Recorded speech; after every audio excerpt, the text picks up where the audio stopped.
Hey everyone, welcome to this episode of the J RENDINA Podcast. This is episode 3. Today we're talking about leadership, the importance of leadership, and how it's everything when you open a business. I'm learning that now. I'm 6 years in, and I cannot say strong enough that leadership is everything. So we're going to review 3 major topics about leadership, just so it's digestible for you, and how to take that into your business. So the first thing I want to talk about before we dive into that is a couple of leaders I had in my life that have really meant a lot to me. One would be my first job at a PT school. I worked in a clinic in Connecticut, and the owner was a top-notch leader. And I know that because I just was gravitated to learn from him. And what he did that was different was he held me accountable, one, and that sucks. Being held accountable is not fun, right? Because you have to answer to someone, but that's the reality of leadership. You got to be held accountable. To the way he presented and he showed up. He showed up very professional. If I needed something, he did it for me. He had super high level of integrity, and that's inspiring in a leader. And that was my first job, and I would say I learned a lot of those principles and brought them to Iron Health, which is my PT clinic now, which we are now at 4 clinics. And I still respect them and I still keep in touch with that leader. A second aspect of leadership that I admire is actually my father. And this is an interesting story. He took me to work. He's a cement mason. He took me to work when I was 16. And these dudes, if you guys don't know what a cement mason is, they pour the cement on steel rebars. Then from there, what they do is they shake it out with like a fucking wood beam with these big boots on so you can move in it. So you're moving around with cement. Then from that layer, then they have finish work where they actually make it look good and make it look nice. So he took me to work when I was 16. And this was probably my second job. I had some other small jobs prior to that.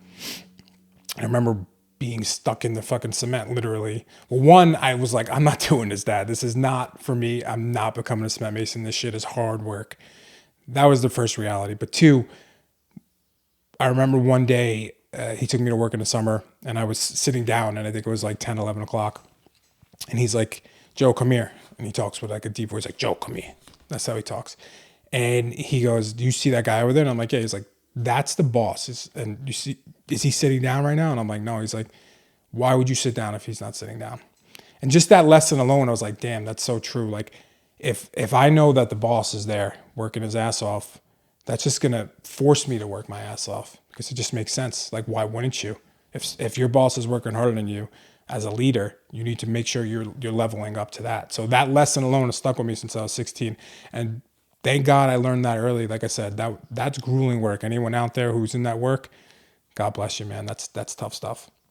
So the first lesson we're going to go into in leadership is learn and read. This is a very important aspect. If you think you know it all, you don't. That's just your ego talking, right? For you to become a better leader, you need to consistently be learning. And you can learn through YouTube, you can learn through books, but you have to consistently seek out information that's going to make you a better leader. That's crucial because there's so many people out there who've done it before you. Like, why not learn from people who are there already, who have done it, and that they know the importance of leadership? And it's actually interesting because I consistently am on YouTube and learning and trying to see who are the best teachers out there. And we'll talk about some specific people that I recommend that you check out if you are interested in leadership. But for some reason, a lot of them are actually Christian pastors. And like I'm diving more into that aspect of like, why are they so ingrained in leadership? And they have these massive mega churches. It's really an interesting concept. It's a side note, a side quest, but always be learning, always be reading and learning how you could be a better leader. Because if you can't lead a bunch of people, if you can't lead a group of people, if you can't lead your clients, you're not going to be successful. Then it's just going to be a hamster wheel.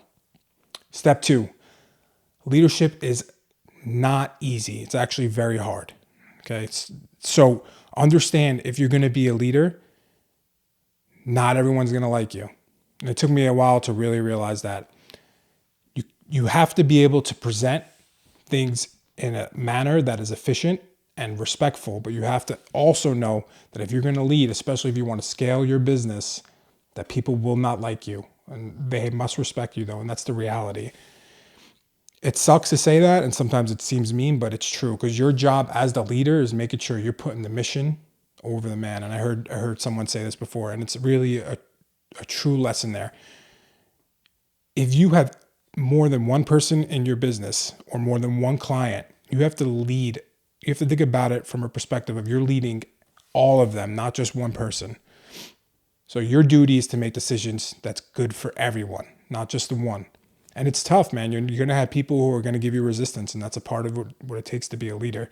This is something that I'm learning in my leadership role, and I'm teaching my leaders in my company, like, hey, our job is to make sure this company is successful and that people can eat and that we're not closing down, right? So it's not easy. Don't go into this thinking like I'm going to be the best leader and people are going to love me. You want people to love you and like you, and that's cool, but you have to make sure you're also doing things that are going to be the best for the company. And especially if it's your company, you want to make sure you're doing the best for that success. Okay, step 3 in developing as a leader. Take action and consistently take action. It's okay. You can course correct as you go. There's nothing worse than a leader who's not decisive. If you own a company or you're looking to scale your company, you have to be okay with taking action and being wrong. Like, you as a leader, you have to be okay with being wrong and admitting when you're wrong. But if you're not taking action and you're relying on other people in your company or your clients to take the action, you're not going to go anywhere. So in that leadership role, you need to make sure you're making the decisions, especially the big decisions, and then you're empowering people in your leadership team, if you want to get to that level, to make decisions and make mistakes, because that's okay. That's going to be how you continually succeed, is by making choices and making decisions and making those mistakes. So those are 3 key lessons, just to summarize. The first one is learn and read. Always be learning, always be reading. Find people on YouTube, find books. If you have any preferences or you want to know any books, just let me know. I'll tell you.